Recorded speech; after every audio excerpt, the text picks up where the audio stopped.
It appears that it was Thursdays. Oh, that's good, because I have a From now conflict on. on Wednesdays, so that's good for me. Thank Okay, you. great. All right.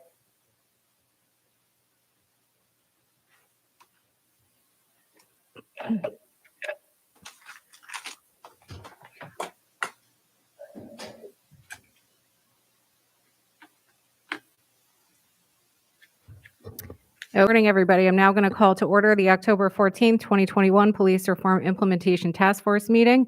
Members present, Supervisor Syed, Councilperson Bill McPartland. I don't see Comptroller Alam. If she's on, please say hello. We have our Chief of Police, Jordan Koshian. I don't believe we have our Town Attorney, Paul Briggs, with us today. We have Police Officer / PBA Representative, Jeffrey Relation. We have Manuel Amato.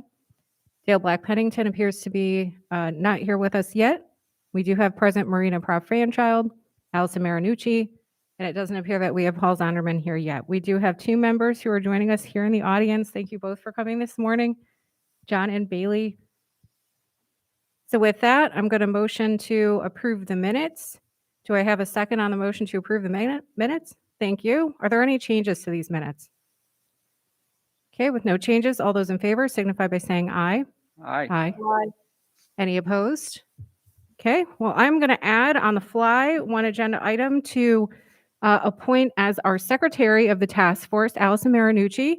So that's my motion. Do I have a second on that motion? Wonderful, thank you. I second it. Yep.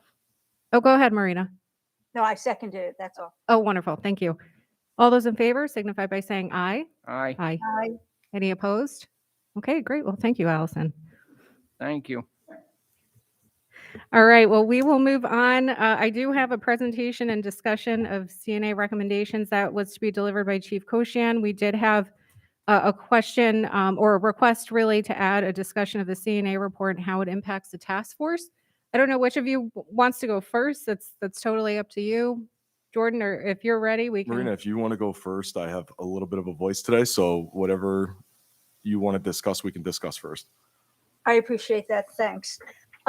When Cna did the audit at the request of the town, who put together the collaborative in response to Executive Order number 203, Cna solicited comments from the public, and I complied by providing some very, very detailed comments. I read their draft report, all 87 pages of it. I also watched their presentation, and I made screenshots of their presentation so that I actually had talking points with which to make my comments. Having said that as background, they had some very, very definite recommendations, but there were also some areas where they were not explicit, where it was open to discussion, where it was important that the politics prevailed. An example of that is police and schools. So I was concerned, again, I don't really know what this task force, exactly how we're working because we're new, but I'm concerned that we're going to follow every single in other words, to act as if every item that came up for discussion had a direction. There were some items where Cna did not have a definite direction. And I really feel that it would be the job of this task force to have discussion amongst ourselves in order to have a direction, in order to discuss the direction with the police. Not everybody on this task force is familiar with the Cna report. I really think that should be mandatory. Not everybody on the task force has had an opportunity to talk amongst ourselves. So my concern is that this not be in any way a hierarchical task force, but rather that it be a collaborative force where there's actually synergy between all of the members and we arrive at the best possible solution, the best viable solution to all of Niskayuna's issues. Well, Marina, I'm speaking for myself. That's exactly what we're here for. I think, that we're here to do those things. And to delve into the recommendations. Now, the CNA audit, that was not required by the state. That and Councilwoman McGraw put forward to have that done. That was, we felt that was the best way for us to step forward and say, we want to have that done by an unbiased outside outfit. So that's how that got started. And absolutely, I think you're absolutely right. And I think that you were in some of the other meetings and committee member, meetings for the implementation of the reform. And for myself and even the supervisor, we are sort of taking a back seat. We're not leading. Yasmin is putting these minutes, together and putting together an agenda. We're here to work with everyone as all equal partners in this. And I if really, go ahead, Maria. I really appreciate you saying that. I think it's very commendable that you were explicit because, for other activities that the public is involved with when we interface with the town, there is a hierarchy just because of the setup of the room, with the raised podium and the big chairs and then everybody else on the floor in the small chairs. It creates a hierarchy whether you intend it or not. So it's very helpful to me and perhaps others that you were explicit that this will be a collaborative effort, that everybody needs to be proactive. Everybody in this task force, as far as I'm concerned, needs to read as much as they can read about good policing, bad policing, to become informed. And that the CNA audit has such a wealth of information in it that I really highly recommend that everybody read it and become familiar with it. So I thank you very much for what you just said. And just to kind of piggyback off of what Councilman McPartland stated, there's a lot of things in this report, and I think that's why it's important that we do have open discussion about it, because there are pieces in here that the average citizen may not understand how that implementation works and what we're capable of implementing and how we can implement those things, or whether we can't at this time because we don't have the resources. So then we need to have that discussion about, can we even acquire those resources? So I think it absolutely needs to be kind of a fluid situation of open discussion amongst all the members. I completely agree with you, Marina. Thank you so much, sir.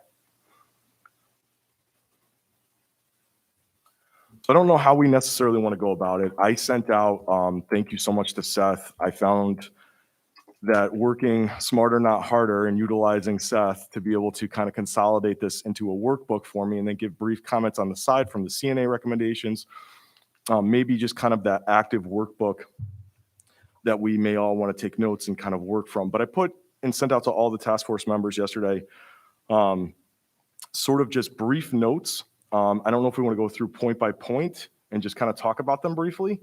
Okay, I'll start with finding number one. I'm just going to read it real quick. NPD's traffic stops.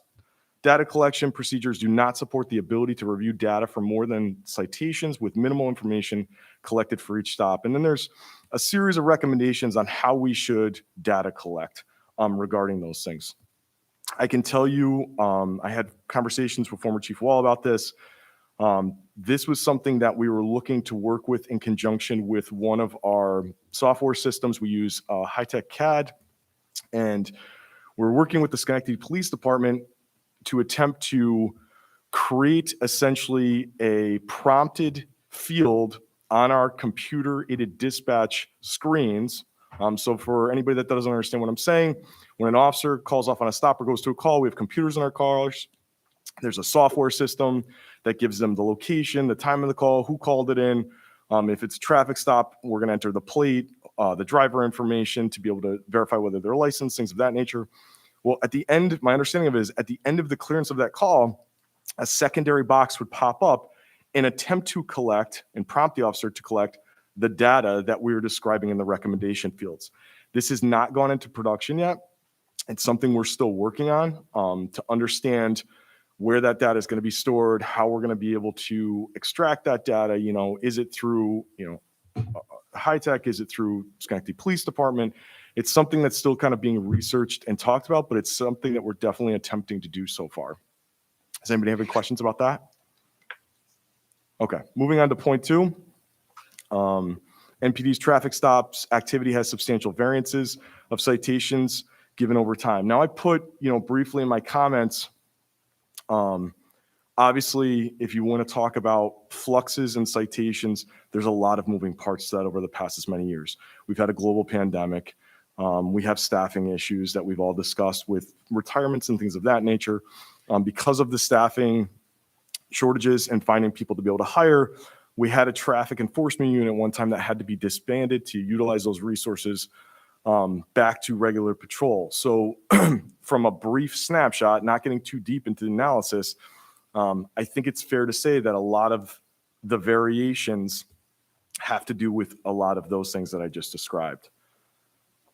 Going on to point 2.2, talking about quotas, I can tell you with 100% certainty, there is no formal or informal quota system. I can tell you that traffic enforcement is obviously a part of our job as police officers. We have a lot of traffic complaints in our town, but there is not and will not be a formal or informal quota system under my administration in any way, shape, or form. And we can put that to rest right now. Chief Cochin, can I say something about Absolutely. one of the things? Okay. I had submitted this on March 9th of 21, 2 papers that explore the pros and cons of various ways of data collection are Best Practices in Vehicle Stop Data Collection and Analysis, and the Cna Corporation, How to Correctly Collect and Analyze Racial Profiling Data. Your reputation depends on it. I could resend you those links. That would be excellent. Thank you. The only thing that I got out of this was, because I was trying to get up to speed, was that there's no way, I'm an engineer, there's no way I could get up to speed. It is very, very specialized skill set to be able to do this type of data analysis. Sure. And so my question to you, sir, is it's recommended that an outside agency actually be consulted to do the data analysis because it's such a specialized way of viewing it. It can be skewed if you don't analyze it properly. Yeah, and listen, that's certainly something I'm open to discussing. I'm not opposed to, I don't claim to be a statistician in any way, shape, or form. I have a brief understanding of how to analyze things. I've done our grants and some of our traffic safety stuff over the years, so I've had to analyze things from that perspective. But I'm certainly open to having that discussion about who should be analyzing that. And maybe it's even something where we do an internal analysis and then we have some sort of audit procedure to see if we're matching up, right? Terrific. To see if those Terrific. things, to see how those things work. Thank you for letting me bring that to your attention. Absolutely. Point 3, the majority of interviewed community members do not have substantial concerns about NPD enforcement operations or their effects on marginalized populations. Again, moving forward, this is part of the things I'm going to champion is looking for those opportunities to get inside of the community. A lot of that's going to be dependent, again, on the feedback of how folks want us in the community. I don't want us to force our way into an event or force our way into interactions. I want to have that open dialogue to say, hey, where do you see us fit? Where do you want us to fit? Where would you like us to be at the same time? Obviously, we do a lot of community events, but if there's anything beyond that that presents its opportunity, I'm going to be looking to all of you folks to give us that feedback, to give us those opportunities to say, yes, we can absolutely come do those things with you folks. Do you mind? I'm sorry. Go ahead. Do you mind if I have, I've given this tremendous thought for the last couple of years, so I'm not trying to monopolize the meeting or anything. No. I hope it's great. Can I make another comment, please? Absolutely. I think that people in general, especially people who look like me, who have complexions like me, and don't have a background of being non-white, many people really do not understand systemic racism. They think that it's a matter of prejudice, and they'll say things like, well, I have friends who are people of color. They don't understand that it's so beyond individual choice.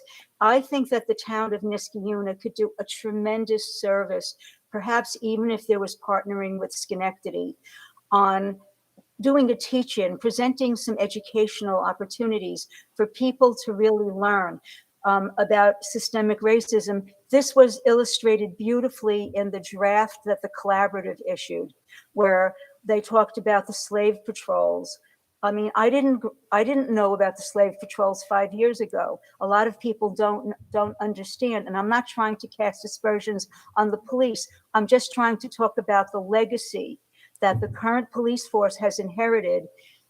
It unfortunately, there's a continuation. There has to be a way for people to understand this is what it was, and we're trying to do things differently now. And in order to make that point, people have to understand how redlining impacts racism. If people can't get a mortgage, they can't live in Niskayuna for the most part. People need to understand all these things and stop making disparaging comments or in their brain thinking that non-white people are less than.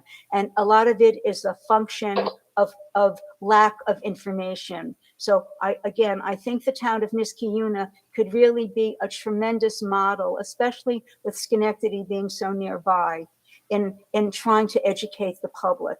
And I'm talking about something beyond what Denise does, because a lot of people don't, some people go to that, but is there any way to have a public forum where people could be invited? Maybe not until COVID is behind us, but I'm just planting the seed. No, I think that's certainly an opportunity we can explore. I mean, I would challenge, we have some of the most brilliant minds inside of Niskayuna. I don't even know necessarily that those type of presentations need to be spearheaded by a police organization. I think it could be done in collaboration with folks that have a passion for that, and we could kind of join forces to talk about those things from all different perspectives. So I would absolutely be open to having that discussion and looking into those things. Thank you. I would agree with that. I think that's a huge undertaking, just to get people interested, and even Sorry. I agree with you, Marina. I think that's a huge undertaking, and it's something maybe we can discuss, but just getting people interested to even come to those conversations, maybe framing it in a way, maybe doing like a film screening or something like that. Because, people that have those sort of attitudes and think that, there is no such thing as systemic racism, I don't know if we would be able to get them to come. But maybe framing it in a way where it's not necessarily that, it's sort of that backdoor learning where you're coming for one thing and you're learning about something else. Certainly. Yeah, yes, that was beautifully said, and I would be willing to work with anybody who would like to work with me to accomplish this. Awesome. Point 3.2, the MPD should assess the data provided in the report to understand the racial disparities in citations and arrests. I know Detective Kafaga worked really, really hard and diligently on this to try to give kind of, just for everybody who isn't familiar with the CNA report, the way they do their data analysis is based on census data. That's their comparative. So they're taking all of their data from Niskayuna that we supplied to them, and they're taking census data, and that's how they're doing the comparative analysis. Detective Kafaga took a little bit of a different approach, and he almost looked at how, it's not necessarily the people that we're interacting with on a daily basis that are not proactively being interacted with. When you take that as the point of context, so if we take all of that data and we say, who are the folks that we're actually interacting with that are calling us or that we're being called about, and then we evaluate it, things look a little bit differently. And I would challenge the task force at some point, if they wanted to have him kind of come in and just give a brief presentation on that, just to kind of give a different perspective of census data versus actual contact data, because I think that gives a little bit of context and a little bit of a different way to look at it. It's something we're continuing to evaluate to understand, what it means for us as far as, what does the census data look like? What are the folks that we contact? How are we contacting them? And then what are those, if there are any disparities, what do those things look like? And I think that's a thing we need to talk long-term about, kind of how we're going to do that, because again, Marina, as you said, we don't have an in-house, person that can analyze these things consistently. I think it would be something, and it was a great suggestion, that long-term maybe we have potentially somebody from the outside, even at a minimum, some sort of an audit process, right? Where every however many years or whatever it is, the town says, yep, let's do another one. Let's just kind of see what these things look like, to see if we're making progress too, right? Yes. Point 4, MPD currently has dash cameras for all patrol personnel, but does not have body-worn cameras. Again, we are in the 5th body cam platform system that we are evaluating. I know the town of Niskuna is diligently looking, along with the comptroller's office, to research grants and funding for this. I can tell you right now that you have the Niskuna Police Department's full support for body cameras. I have officers every single day asking me for body cameras because they believe in the transparency on both ends. And I can't stress enough, body cameras, when you are, which we have good police officers here, doing the right thing, they protect the officer just the same, right? So it's a very transparent process on both ends that we have a massive support for, and we would love to institute as soon as we have that funding. Point 5 talks about lacks policy for audio video equipment. Policy lacks established compliance and auditing procedures. Again, for folks that are bringing up to speed on this, the town of Niskuna was kind enough under Chief Wall to purchase a nationwide policy platform with regards to Lexipol policies. These are vetted by nationally recognized attorneys. It's an incredible system for housing things, for training folks, for compliance checks. They have things where we have the ability to put out real-time sort of daily bulletins on policy to kind of implement those things further. That's something that will be implemented with this policy implementation. And just so I can touch on that real quick, we've had this system for a little bit here, but as most folks know, we've transitioned through 2 different acting chiefs and then myself. I've been here now for 3 weeks. I'm in my 4th week, I believe. It's something that I'm actively looking at to try to start reading all these.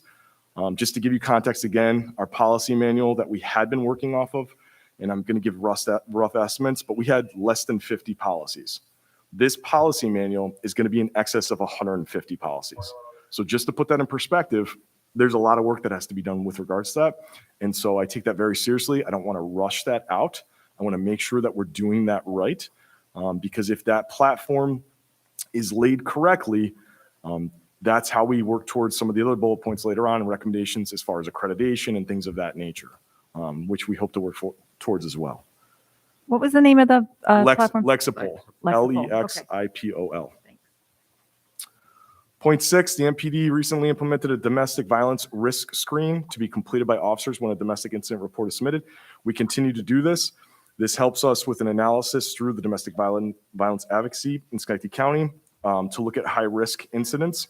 It seems to be working currently as it stands. Obviously, if there was some better way of doing it, I know Wendy Gapczynski down there personally. I've known her for a long time. If she has input on, and we have a very open relationship. I was on the phone with her a week ago about some things going on. So we'll look to kind of their guidance through that, unless the task force has some other suggestion regarding that. I have something to say, and I do know Wendy is absolutely terrific. I really feel that there is a need to be proactive for some additional training about the LGBTQ community in terms of this. This is something that I wrote to the collaborative about. Suppose there's domestic violence between 2 women, and one is little and feminine looking, and one is bigger and masculine looking. Prevailing stereotype would automatically label, at least internally, the masculine looking one or the butch lesbian as the perpetrator. This is a problem that gay people, lesbians have dealt with forever. So there really needs to be additional understanding of when there's domestic violence, because it happens in every part of the population.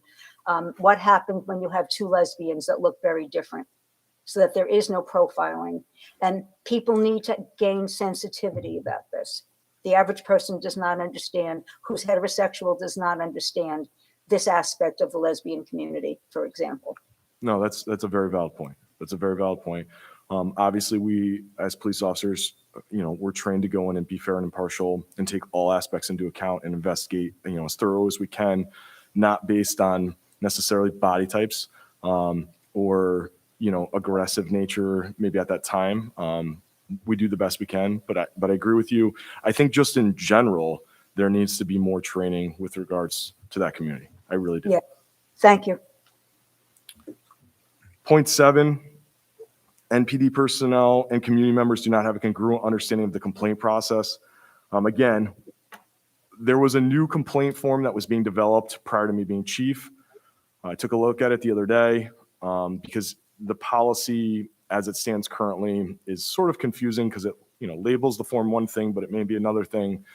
I can tell you that through our policy implementation, this is going to be addressed. I do believe that the point 7.3, that the complaint form should be on the town website. I absolutely agree with that. That's a transparent practice, and I have no issues with doing that because I think it needs to be readily accessible to whoever needs those things and wants to have that conversation. Point 7.2, we should work with youth groups, religious leaders to ensure that juveniles in the community know their rights when making a complaint, feeling safe. Again, I put a question mark by this. One of the things that, again, I'm going to be looking to you folks towards, and we talked about it with the budget preparation, was, this recommendation of a community resource officer. Is this something that they should be in their job title? Is this kind of one of the tasks that they should be assigned to, looking towards and working towards to make this recommendation kind of go into production? So I don't know if we need to start creating a list of kind of ideas we have for what that community resource officer position is going to look like, and we put that underneath it. I don't really know how the task force wants to go about it, but I'm really going to be challenging you folks to say, here are the 10 things we would like to see, or we think we want to see out of that community resource officer position. So then the town can define, okay, this is what the community is asking for. Does that substantiate a full-time position? Does that substantiate maybe a special assignment? Does that, we need to be able to look behind the scenes to say, what are the time constraints based on what we're defining this position as? We need to be fiscally responsible so we can fulfill those things, but at the same time, is there other things that person could be assigned to do? Does that make sense to everybody? Makes sense. Okay. I would like to comment on 7.1 when it's the appropriate time to do so. Absolutely. 7.1 now- you said, Marina? I'm sorry. 7.1. Yeah, absolutely. Yeah. All right. Okay. I'm going to talk now about mechanics and optics, not about intent or design. My understanding is that Niskayuna, being a small municipality, does not have a human resources department, never has. So my understanding is that the comptroller is the head of HR. My understanding is that the ethics board is a small group of people. And Niskayuna is a small town, so everybody knows everybody. People on the ethics board know people on the town board, on and on. Having said all that, the optics are not good. And I'm not faulting anybody, but the optics are not good. There is an appearance of nepotism. Oh. I'm saying this with respect to a piece of favoritism and improper handling of matters. In the last several years, there have been countless situations of complaints that have made the press. It doesn't look good. It makes Niskayuna look very, very bad. So there needs to be a way to have the fairness, the equitableness, the lack of favoritism, the adherence to due process. There has to be some way to make that more transparent, more public, so that this impression that a lot of people in Niskayuna have that the town is operating in a quote unquote corrupt manner. I'm just sharing the feedback that I've gotten from so many people.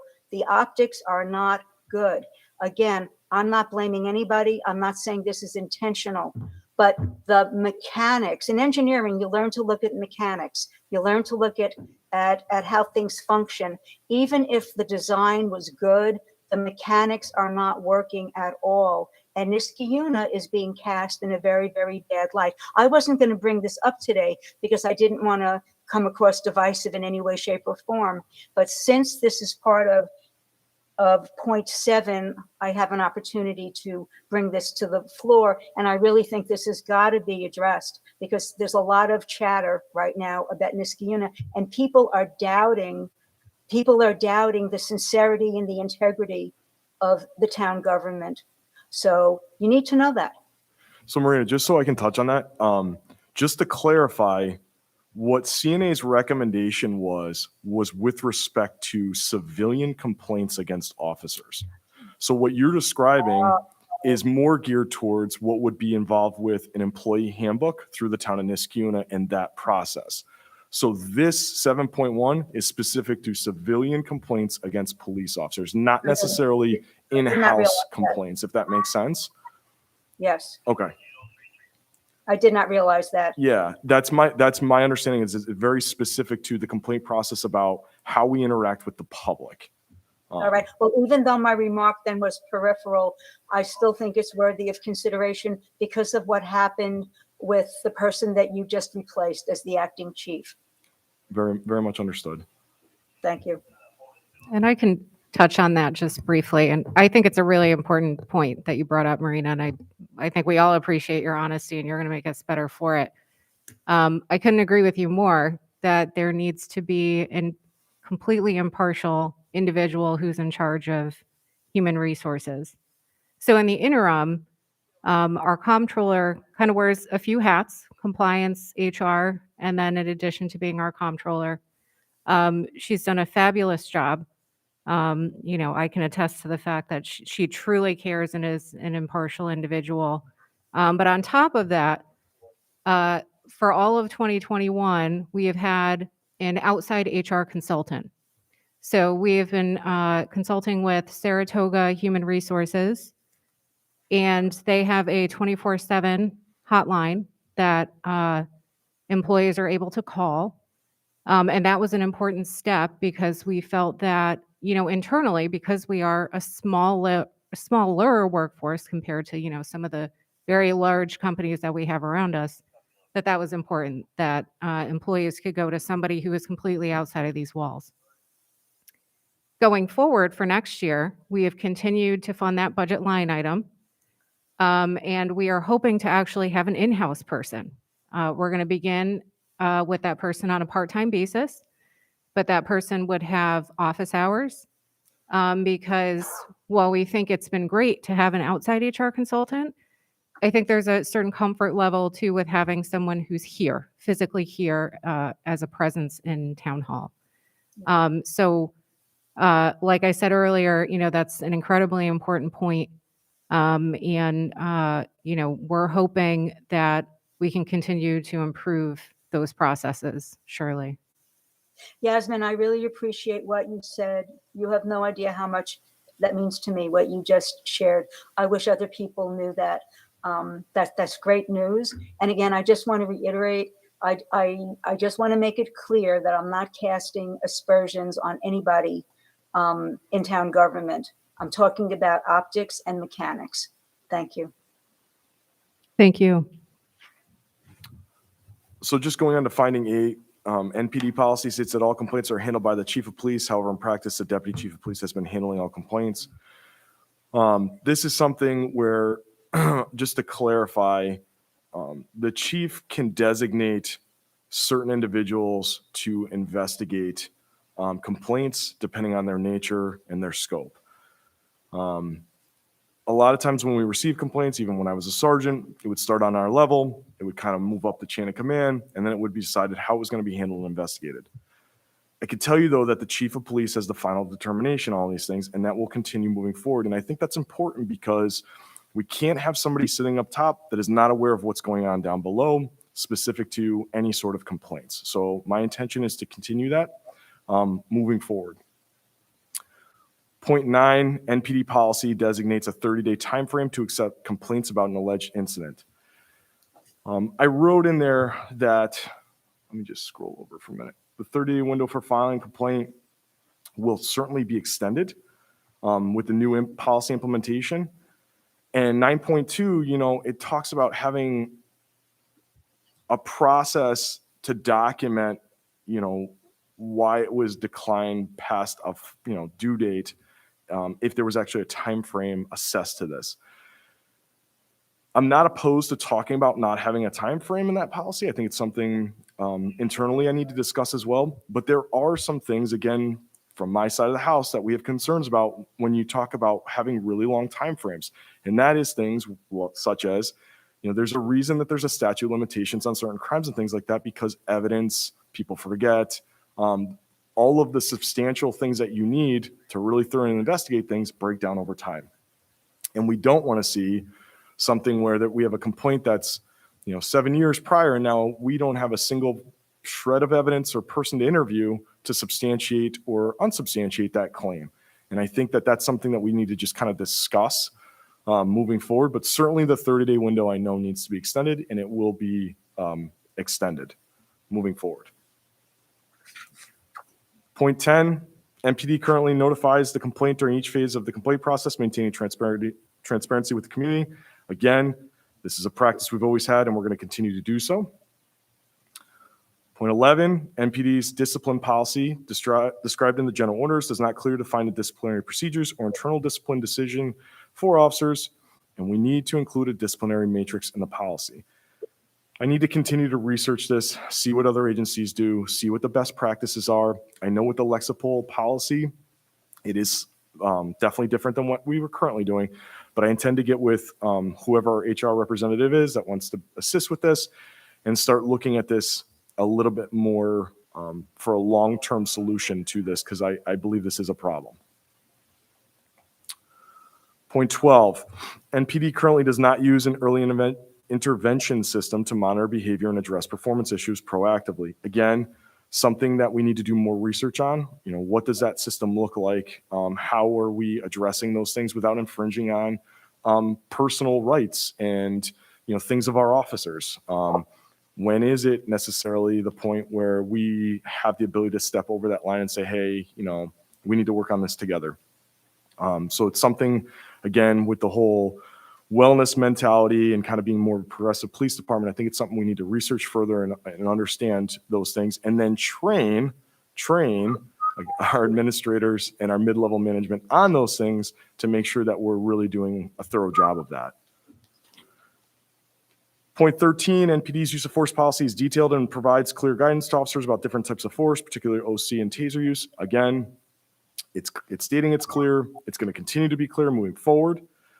Point 14, NPD's use of force policy allows the use of chokeholds. This is something we definitely need to have a discussion, and I don't know, Marina, I know you're very passionate about this. We've talked about it in the past. Yes. I just want to clarify. So this is a brief synopsis. If somebody's reading this, they say, oh my goodness, why does NISCUN allow their officers to utilize chokeholds? Because it's not clearly defined as to at what point chokeholds are authorized to be used. So just to be clear, our current use of force policy with respect to chokeholds mirrors the model policy that DCGS has provided for New York State agencies with respect to the fact that chokeholds are only authorized in an authorized deadly physical use of force incident. So it is not a tool, a chokehold is not a tool that an officer would be deploying in lieu of other tools. It is a last-ditch, last-minute effort, survival, protect their lives or other people's lives with no other options. That is the only time it would be authorized. And again, that I can't stress enough, that mirrors the policy that DCGS has provided for New York State municipalities and police agencies. Yes, sir. Now, who can authorize the use of force? Is it a line supervisor or is it the officer? It's with respect to use of force, it's always the officer's discretion based on the totality of circumstances, again, abiding by the law, right?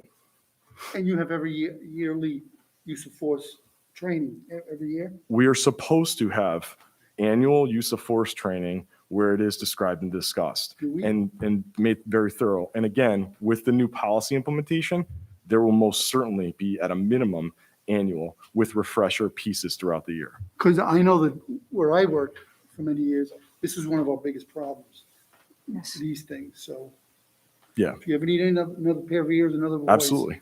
I'm here. I am open to discussions with anybody about how to make us better for our community. Yeah. But like I said, I just don't want there to be folks out there that may be listening to this or potentially reading this to say, oh my goodness, why hasn't this unit banned chokeholds? That's not the case. Chokeholds are not authorized. The best way I can describe it is this. In a situation where by law you would be authorized to use deadly physical force, including anything, a gun, whatever it is,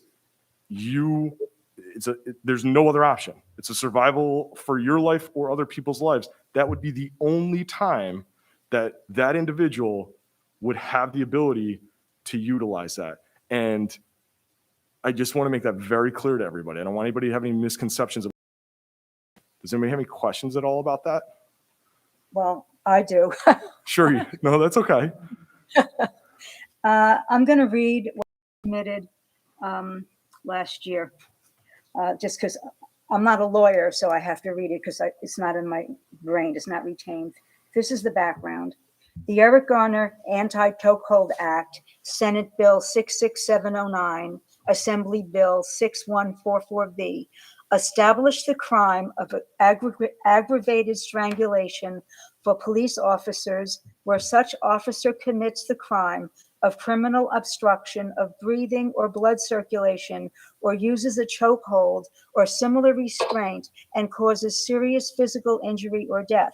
Police agencies should review and update use of force policy to include the prohibition of chokeholds, and that was effective June 12th, 2020. However, New York City passed a local law, and that's what I want to emphasize here, a local law effective July 15th, 2020, that went beyond the restrictions contained in the New York State Anti-Chokehold Act, prohibiting officers from restraining an individual by sitting, kneeling, or standing on the chest or back in a manner that compresses the diaphragm. Some have contested that the New York City laws unreasonably restricts the ability of police officers to perform arrests. This has resulted in some neighboring police departments to direct its members not to respond to law enforcement calls in New York City. I fully respect the danger that officers encounter in certain situations where the potential for bodily harm or death to the officers is probable. At the same time, having said that, at the same time, over the last 10 years, and I'm sure before then, but I wasn't woke, as they say, 10 years ago, the abuses by some members of the police force against people of color, civilians, where those people have died. It's so distressing to me and other people that I know. It is so distressing. The police officers in those cases have said their lives were in danger. So that's the problem. That's the crux of the issue. I really have a hard time believing that the man who was selling Lucy's in New York City, that the officer's life was in danger. George Floyd, was the officer's life in danger. I'm not a police officer, but what do you do when an officer says that his life was in danger and chances are he was rogue and his life was not in danger? I'm afraid that is going to be claimed unfairly and someone's life is going to be sacrificed needlessly. That's my concern, and I am very passionate about this because it hurts me that people are dying needlessly. And Marina, just to touch on that, I share that concern. I mean, because everything that you just described is a representation, whether I wear the same exact uniform as the folks that did those things or not. It's clearly been projected onto folks that are doing the right thing in law enforcement, which Yes. is what I believe to be our police department. I guess what begs the question is, though, with respect to the chokehold conversation, is if I'm on legal firm ground to use a gun, but I'm banning a chokehold, and we're talking about options, and I don't want to go too deep into this because you and I maybe have to have an offline conversation about this just so I can explain to you thoroughly. Okay. But there have been instances where police officers, for instance, are now pinned on the ground. A suspect has gotten their gun. and let's say the only other option they have is somehow to take this person's back while they have their duty, the suspect has their duty weapon in their hand, and we're going to limit that officer to potentially save themselves or others by banning policy, by banning chokeholds, I think it's a discussion where it would be hard for me to sit there and say, you know, this person wasn't authorized to do this and maybe they lost their life or didn't save other people's lives in that particular instance. And I guess that's the crux of it for me is I don't believe in chokeholds as a tool. I don't believe that they should be out there being used in just to your point, you know, we shouldn't be sitting on people. You know what I mean? We shouldn't be kneeling on people at all. We need to control people, right? But we shouldn't be obstructing or impairing their airway if at all possible, because that's not good for anybody. And I would just say specific to the chokehold conversation, I don't know how to explain to someone's family that we banned something as a last-ditch effort to save that person or someone else's life because of that. I just don't know. Something inside of me just, it doesn't make sense to me, I guess is the best way to describe it. I completely agree with everything else you said, but in those particular circumstances, based on the law, I would have a hard time banning that, is the way I would describe it. I hear the anguish in your voice. And again, if I have a working class brother, he easily could have been a police officer. I fully understand what you're saying. I would not want an officer who's performing their job to get killed needlessly. That's not where I'm coming from at all. But if the chokehold is allowed under such extreme situations, then I think there has to be an accompanying set of policies where officers are going to be seriously, and I do mean seriously with a capital S, scrutinized to ascertain whether or not it was such a serious situation. And if it wasn't, the officer is going to know that he is going to be subject to criminal charges, and will be subject to enforceable appropriate sentencing. Because what's happening is the police officers that have done it when they could have done something else have gotten off. They've gotten off. They haven't been, if they've been charged, if they were charged, the charges were dropped, or they weren't held, or there was no sentencing, I don't know all the legal terms. There were no real consequences. So what about the person that lost a family member who was an officer? Okay, I think of Dante Ivey in Albany. That changed his life. He was a schizophrenic man of color. He was just going to the store to cash his check. He had a puffy jacket. It was the middle of winter, and the cops came over to him and they said to him, "Take your hands out." And they touched him, and he was schizophrenic, and he doesn't like being touched. He was a father, and he got tasered to death, and he died of a heart attack. I have never gotten over this. So those kind of abuses have to be addressed. There has to be concern for life across the board. I don't know how to do that, but I would be more than willing to talk with anybody about how to be fair to all parties concerned. Okay? I hate to interrupt, but this is a very complex and clearly an emotional conversation. But I'm just looking at it from pragmatic, because we're here till 9:15. There are 47 findings here. My suggestion was, I see that you have different long-term, short-term, medium-term. When we reconvene, should we focus on the short-term if the purpose is to implement some of these recommendations and Certainly see, do. and then kind of go from there? We can certainly do that.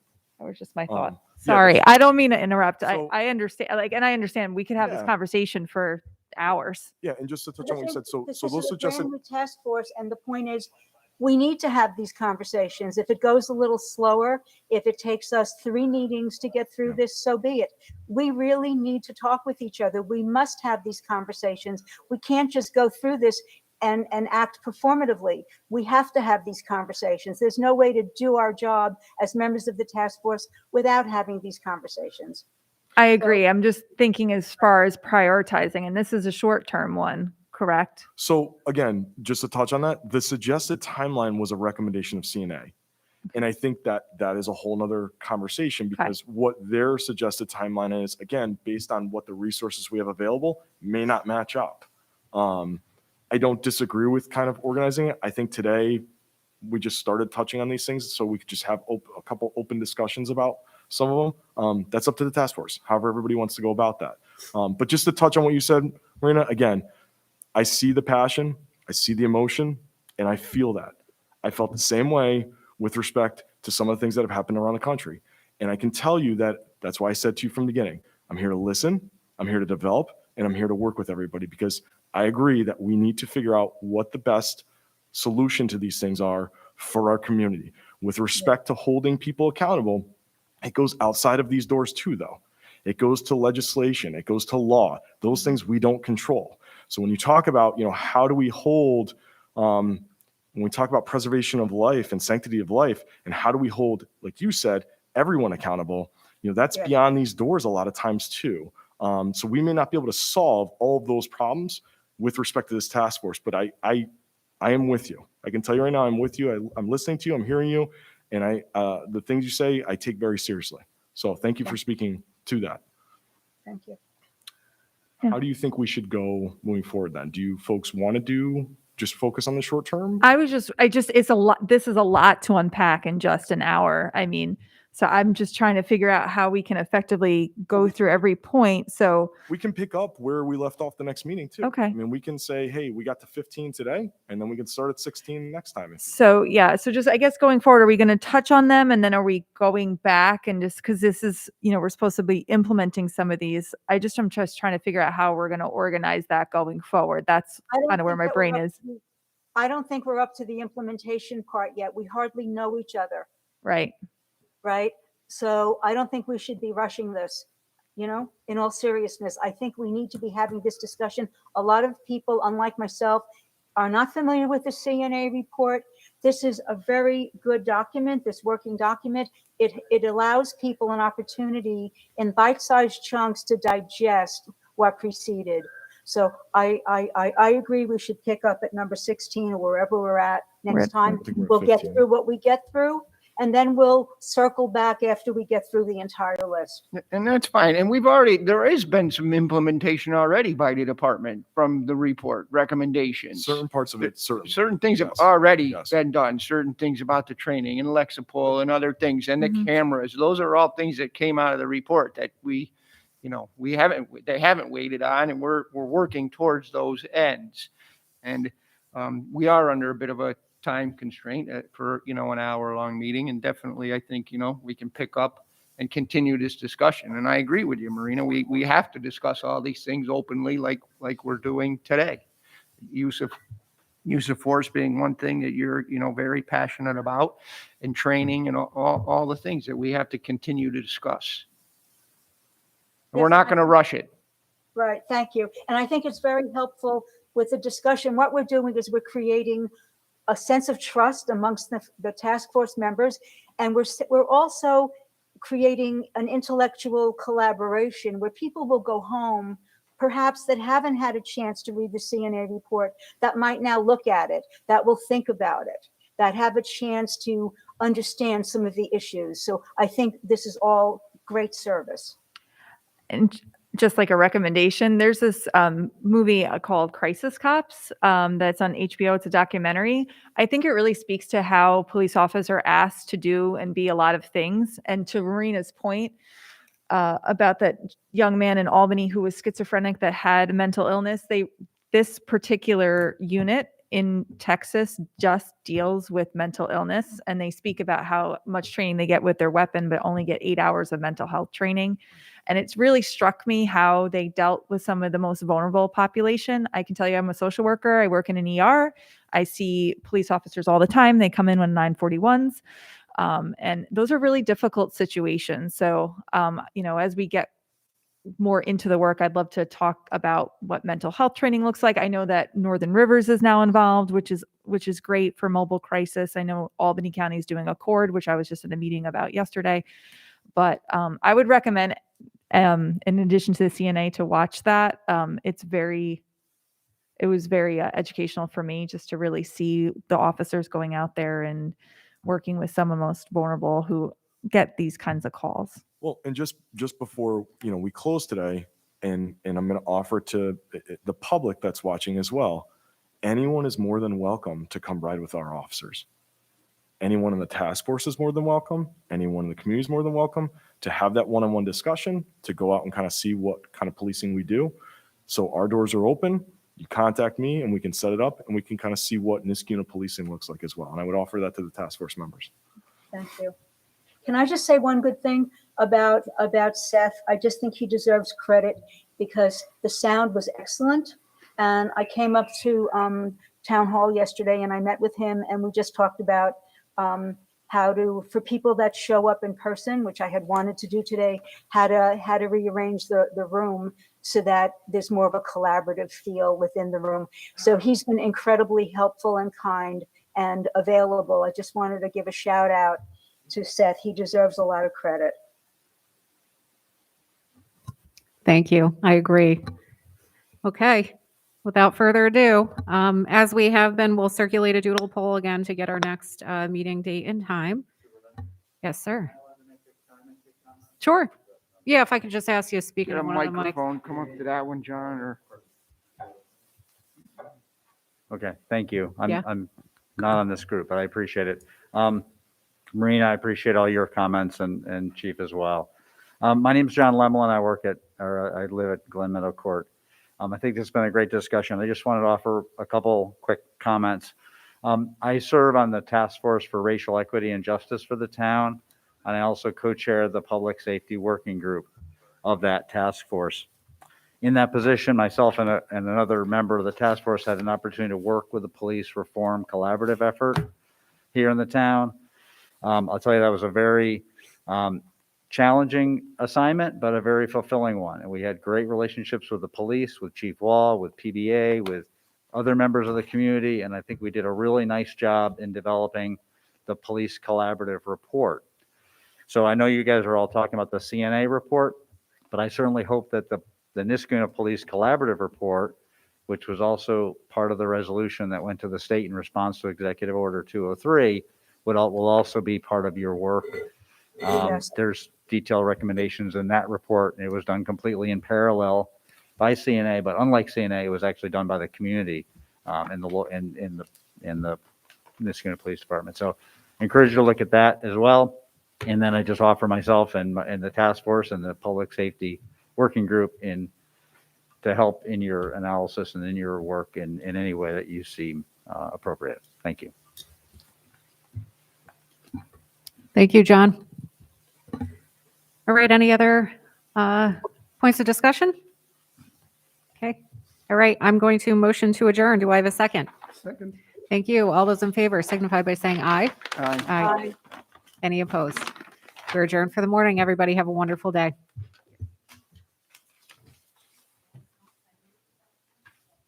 There.